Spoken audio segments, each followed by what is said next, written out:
आज की इस डिजिटल दुनिया में सफल होने के लिए क्या चाहिए। असल में इसका राज छिपा है एक कोड में, और आज हम उसी कोड को क्रैक करने वाले हैं। जी हाँ, हम बात कर रहे हैं कंप्यूटर कॉन्सेप्ट्स कोर्स यानी सीसीसी के नए सिलेबस की। इसे सिर्फ एक कोर्स मत समझिए, ये तो आज के जमाने का एक जरूरी नक्शा है। अच्छा, जरा सोचिए, एक भाप से चलने वाला इंजन जो 100 साल से भी पुराना है और आज का मॉडर्न एआई, इन दोनों में क्या कनेक्शन हो सकता है? जवाब आपको शायद चौंका दे, और यही जवाब हमें सीधे ले चलता है सीसीसी सिलेबस की पहली यूनिट में। तो चलिए शुरू करते हैं ये दिलचस्प सफर। हर बड़ी कहानी की एक शुरुआत होती है ना? तो हमारी कहानी शुरू होती है यूनिट 1 से। यहाँ हम कंप्यूटर की जड़ों तक जाएंगे और देखेंगे कि आखिर ये सब शुरू कैसे हुआ। ये सिर्फ इतिहास के पन्ने नहीं हैं, ये वो नींव है जिस पर हमारी आज की पूरी डिजिटल दुनिया खड़ी है। बात है 19वीं सदी की। एक विजनरी थे, चार्ल्स बेबेज। उन्होंने एक सपना देखा, एक ऐसी मशीन का जो सिर्फ गिनती ना करे बल्कि जिसे हम निर्देश दे सकें। और इसी सोच से पहले बना डिफरेंस इंजन, और फिर उससे भी ज्यादा एडवांस्ड एनालिटिकल इंजन। कह सकते हैं कि ये हमारे आज के कंप्यूटर्स के दादा परदादा थे। देखिए, कोई भी महान आविष्कार अकेला नहीं होता, एक टीम होती है। बेबेज ने अगर मशीन का शरीर बनाया तो उसमें जान फूंकने का काम किया एडा लवलेस ने। उन्होंने ही सबसे पहले ये समझा कि अरे, ये मशीन तो सिर्फ नंबर जोड़ने घटाने से कहीं ज्यादा कर सकती है। और बस इसी सोच के साथ उन्होंने लिख डाला दुनिया का पहला कंप्यूटर प्रोग्राम, और इस तरह वो बनी दुनिया की पहली प्रोग्रामर। कंप्यूटर की दुनिया को समझने के लिए दो शब्द बहुत जरूरी हैं, डेटा और इंफॉर्मेशन। चलिए इसे आसान बनाते हैं। सोचिए, आपके पास एक टोकरी में ढेर सारे फल हैं, सेब, संतरे, केले। ये सब है आपका डेटा, मतलब कच्चा, बिना किसी तरतीब के, अपने आप में बस कुछ चीजें। अब अगर आप उन फलों को प्रोसेस करके उनका जूस बना लें तो आपको एक स्वादिष्ट और काम की चीज मिलती है। ये है आपकी इंफॉर्मेशन, मतलब प्रोसेस की हुई, ऑर्गेनाइज्ड, और अब इसका एक मतलब है, एक मकसद है। तो डेटा को इंफॉर्मेशन में बदलने का ये जो पूरा प्रोसेस है ना, इसे ही हम कहते हैं इलेक्ट्रॉनिक डेटा प्रोसेसिंग यानी ईडीपी। ये वही जादू है जो कच्चे फलों को एक शानदार जूस में बदल देता है, और असल में यही कंप्यूटर का सबसे बुनियादी काम है। तो इतिहास की बातें हो गईं, अब आते हैं आज पर, उन टूल्स पर जो हमारी रोजमर्रा की जिंदगी को आसान बनाते हैं। यूनिट 2 से 5 तक हम अपना डिजिटल टूलकिट तैयार करेंगे। यूनिट 2 में हमारी मुलाकात होगी कंप्यूटर के दिल से, यानी कि ऑपरेटिंग सिस्टम से। ये वही कंट्रोल पैनल है जो सब कुछ चलाता है। हम सीखेंगे कि टास्क बार का इस्तेमाल करके कैसे फटाफट प्रोग्राम्स के बीच घुमा जाए, आइकॉन से कैसे अपनी पसंदीदा फाइलों तक एक क्लिक में पहुंचा जाए, और डेस्कटॉप को अपना पर्सनल वर्कस्पेस कैसे बनाया जाए। ये सब हमारी डिजिटल दुनिया की एबीसी हैं।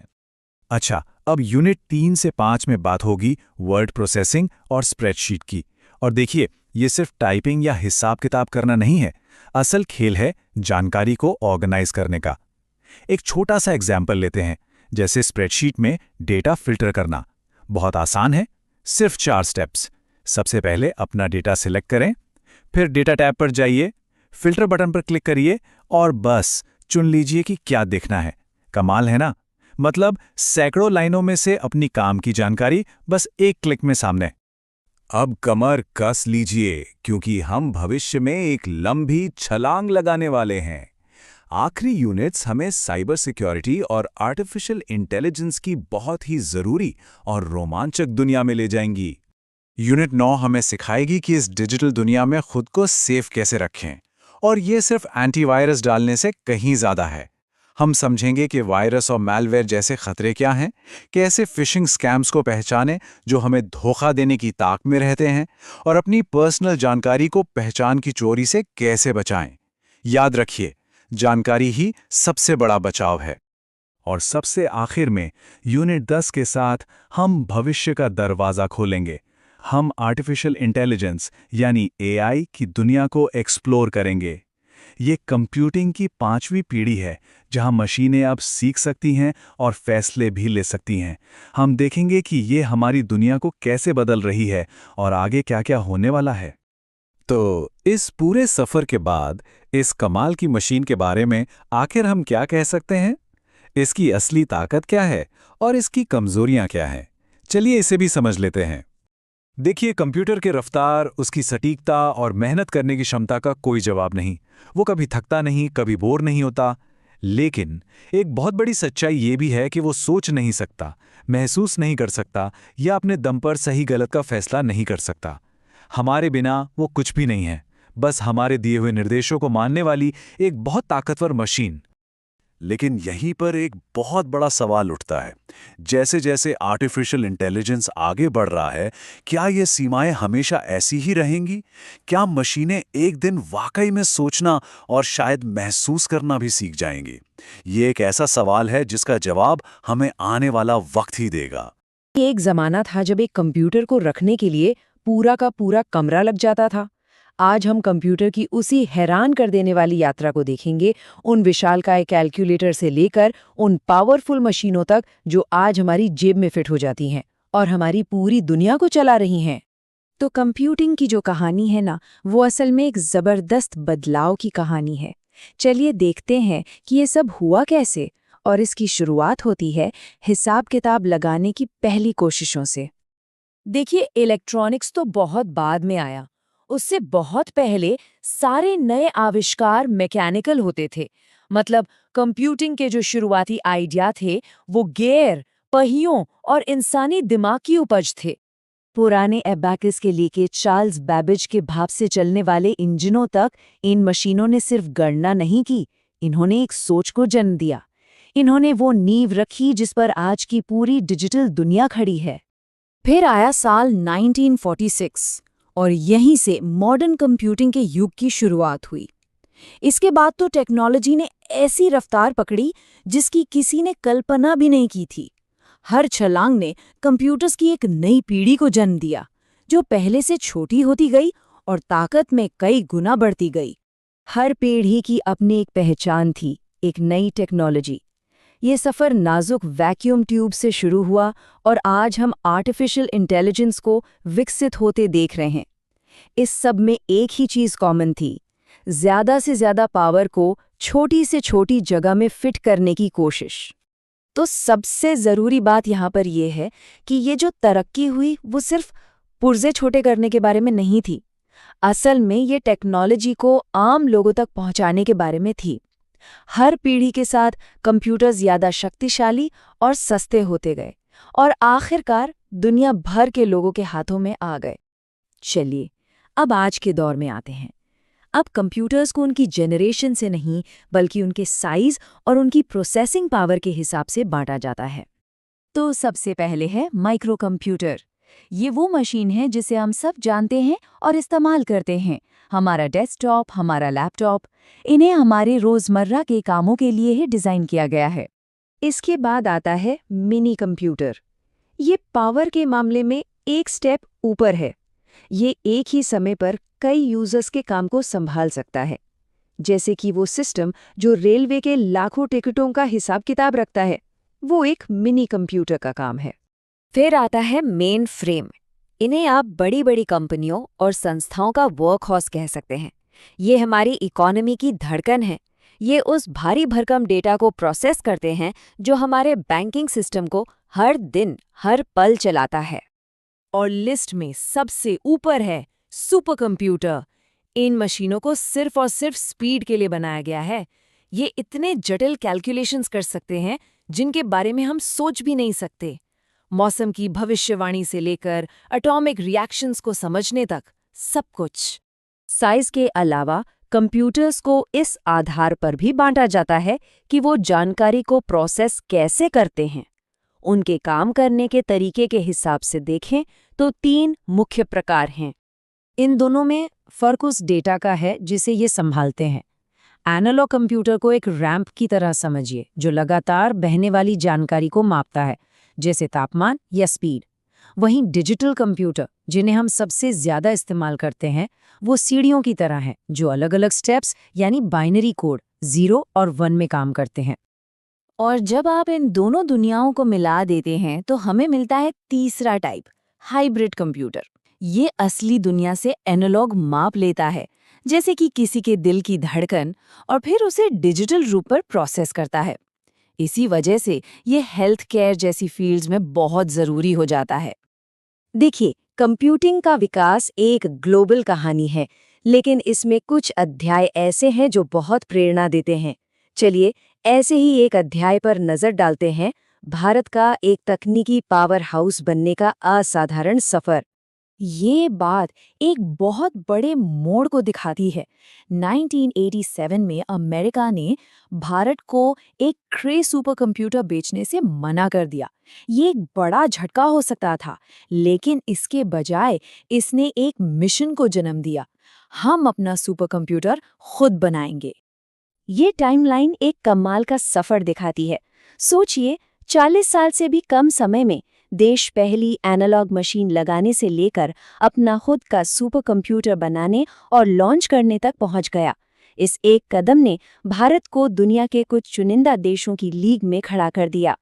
और ये सफर रुका नहीं है। आज भारत ऐरावत जैसे एडवांस्ड एआई सुपर कंप्यूटर्स के साथ दुनिया में एक बड़ा खिलाड़ी बना हुआ है, जो लगातार रिसर्च और डेवलपमेंट की सीमाओं को आगे बढ़ा रहा है। मैकेनिकल गियर से लेकर सीखने वाली मशीनों तक ये विकास वाकई हैरान करने वाला रहा है। लेकिन असली रोमांचक बात तो ये है कि ये सफ़र अभी ख़त्म नहीं हुआ है, और ये हमें सोचने पर मजबूर करता है कि अगली बड़ी छलांग क्या होगी। कभी सोचा है जो स्मार्टफोन हमारी जेब में है वो कभी इतना बड़ा हुआ करता था कि उसके लिए एक पूरा कमरा चाहिए होता था? चलिए, आज इसी कमाल के सफर को देखते हैं कि कैसे वो विशाल मशीनें सिकुड़कर हमारी हथेली में आ गईं। ये कहानी सिर्फ टेक्नोलॉजी की नहीं है, बल्कि इंसानी सोच और उसकी जिद की है। और इसकी शुरुआत होती है एक बहुत ही सीधे मगर जबरदस्त आइडिया से। मतलब चाहे वो शुरुआती दौर की विशालकाय मशीन हो या आपकी हथेली में रखा फोन, हर कंप्यूटर का काम करने का तरीका असल में यही है। बहुत आसान है। पहले हम उसे कुछ जानकारी देते हैं, यानी इनपुट, फिर उसका दिमाग, जिसे हम सीपीयू कहते हैं, उस पर काम करता है, यानी प्रोसेसिंग, और आखिर में हमें नतीजा मिल जाता है, यानी आउटपुट। हमारी कहानी इसी प्रोसेसिंग को तेज और बेहतर बनाने की है। इलेक्ट्रॉनिक्स के आने से बहुत पहले कुछ दूर की सोचने वाले लोग एक ऐसी मशीन का सपना देख रहे थे जो खुद ब खुद हिसाब किताब कर सके। मिलिए चार्ल्स बैबेज से, 19वीं सदी के एक अंग्रेज गणितज्ञ जो हिसाब किताब में होने वाली इंसानी गलतियों से कह सकते हैं तंग आ चुके थे। उन्होंने दो कमाल की मशीनें सोची। एक था डिफरेंस इंजन, जो एक खास तरह का काम कर सकता था, लेकिन उनका असली मास्टरपीस था एनालिटिकल इंजन का आइडिया। एक ऐसी मशीन जिसे पंच कार्ड से कोई भी काम करने के लिए प्रोग्राम किया जा सके। ये आज के कंप्यूटर का पहला ब्लूप्रिंट था।